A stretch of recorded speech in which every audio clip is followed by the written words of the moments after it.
Dive straight in here. Okay, so we just wrapped up this Thriving Thursday practice, and we ended it in a 2-minute drill.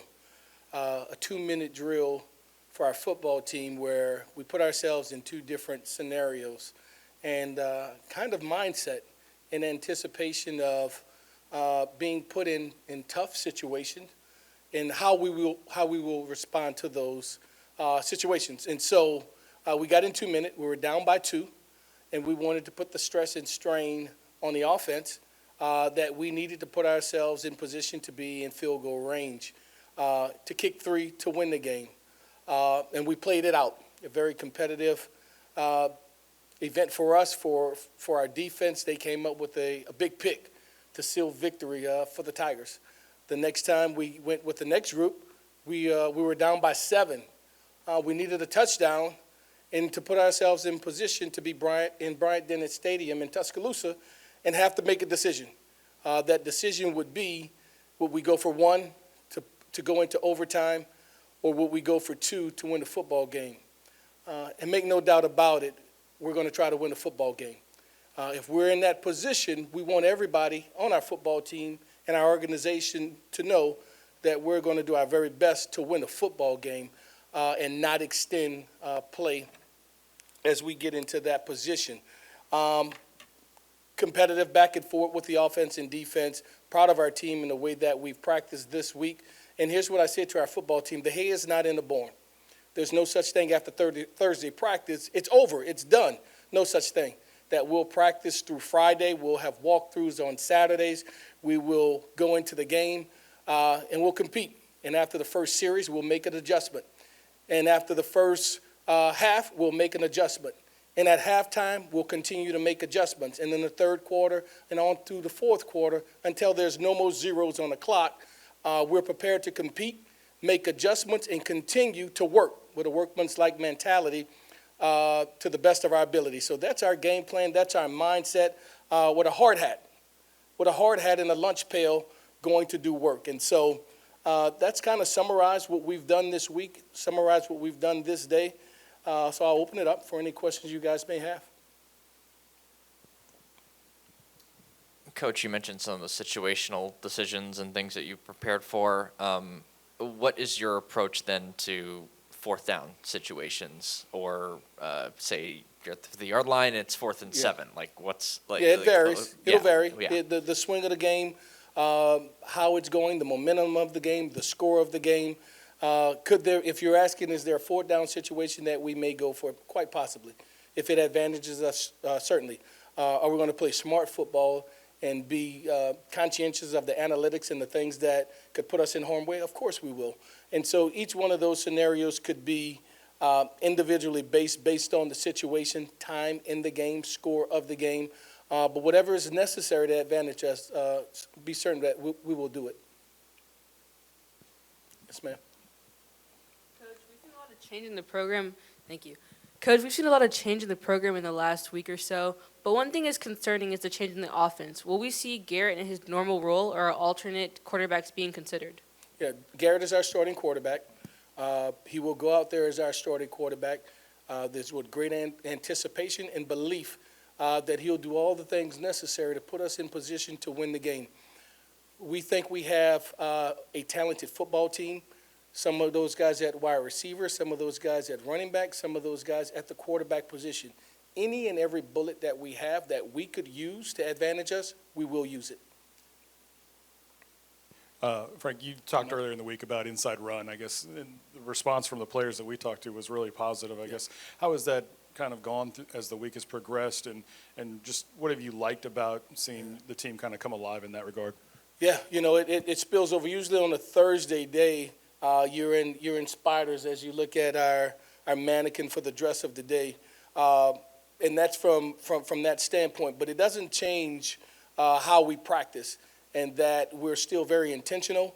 We still get off the ball, and so we practice one speed, full speed. There is no walkthrough in this day. That it is a full speed practice.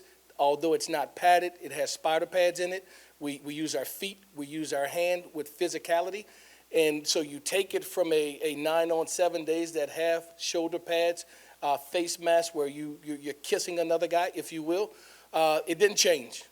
It didn't change that our mentality and how we went about today's practice was still physical and fast. Mike, what'd you say?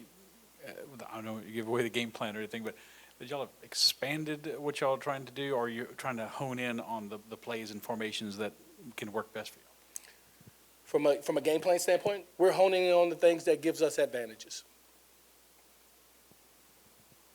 I know everybody wants to know Witt's availability, and you said a little bit about him yesterday, Yeah. just being able to get out there. Where's he at, and what do you expect? Yeah, probably doubtful. He'll be doubtful. He tried to give it a go today.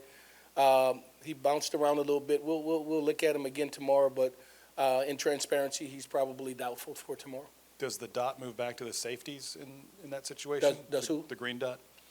Yeah, the green dot will go to the safeties. I guess what are the advantages of having the secondary being able to have the green dot and call it in front of them? Yeah, and so the discussion of that in today's practice, this week's practice, is the guy that can be able to communicate most effectively in totality what we're trying to get done from the front to the back. There's communication that could happen for the front seven and a little more complicated at the back end at times when we have 5, as many as 6 guys in the secondary. And so we just feel that where we have the most moving parts is where we want to be able to communicate most and best. Frank, obviously Alabama has a pretty explosive offense. Just what are some of the, I guess, aspects of what they do well that you guys have really worked on the last couple of days? Their offense, they do a lot of things well. Most prominently with their quarterback play, their passing game, an offensive line that keeps him upright, that can protect well for him.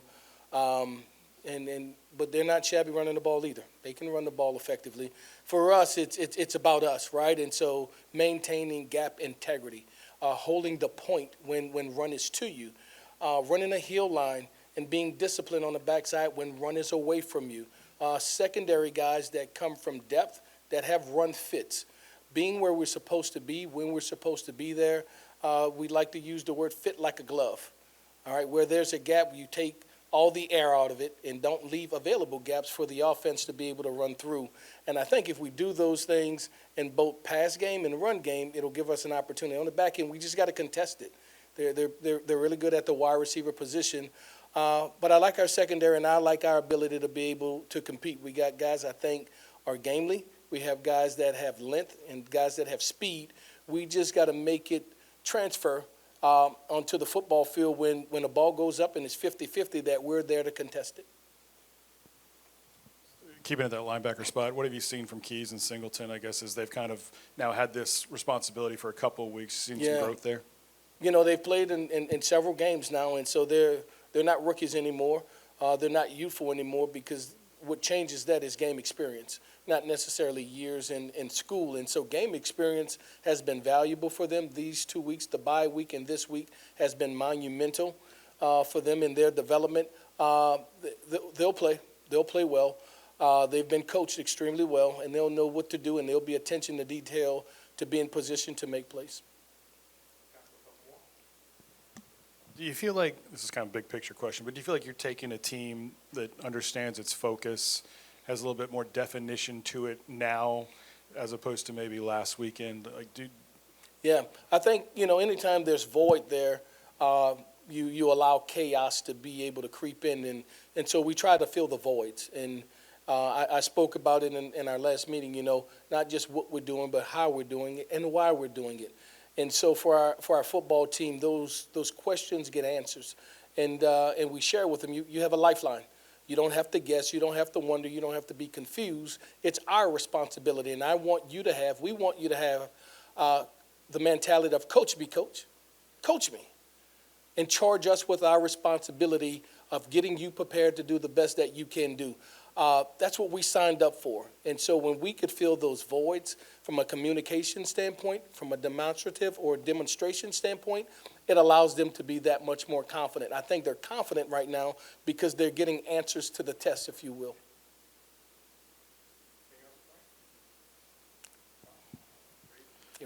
Coach, I believe you all have lost, I think, about a dozen straight coin tosses. So I'm wondering if there's any kind of strategy change that you're considering Well, to approach that. I wasn't privy to whether we told them heads, tails, or exactly what happened, to be honest. So I need to find out what we have done, so maybe we need to change that up as well. Yeah. Thank you guys so much.